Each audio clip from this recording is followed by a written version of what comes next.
I was first hired by MTD in 1974 in May as a bus driver, which was an honor in particular because I was the first woman chosen to drive for MTD.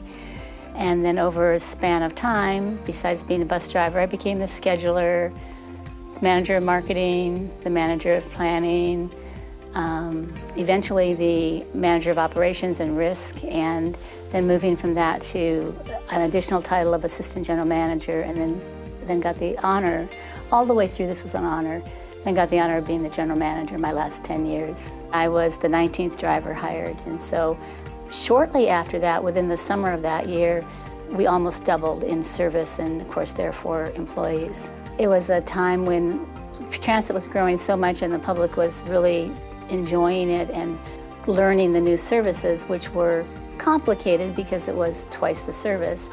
We also had some small minibuses that were actually Mercedes-Benz, which we thought would be pretty exciting. The federal government made a decision that all transit service needed to be accessible, but we locally made a decision that we wouldn't wait until the very last moment, that we would get ahead of the game. Anytime we got new service, we would make it accessible.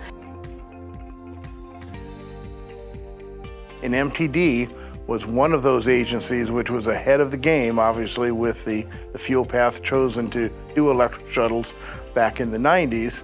And again, we were the only agency, I think, at the time that had over 20 electric vehicles running anywhere in the country.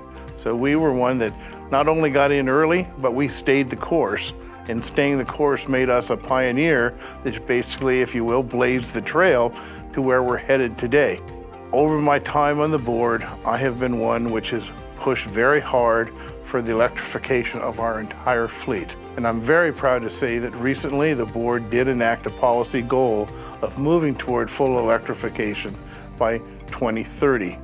You know, it's been really an exciting time for MTD to change its image in the community. It's been 50 years, and to basically go with a new brand, essentially a new image, new colors, right?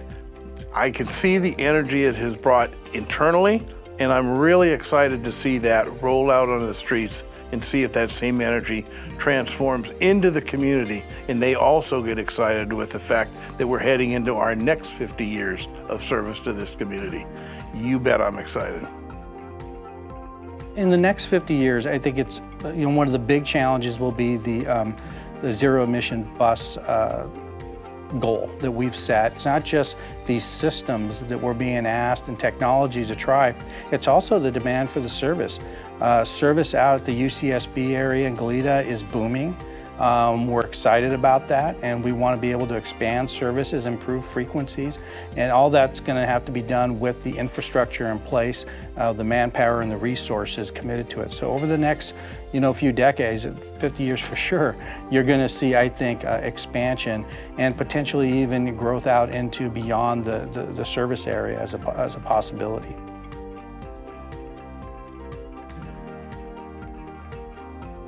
We're proud. We're proud. We're proud. We're proud of Santa Barbara MTD's First 50 years of service to the community. Here's to the next. To the next. To the next. to the next 50 years.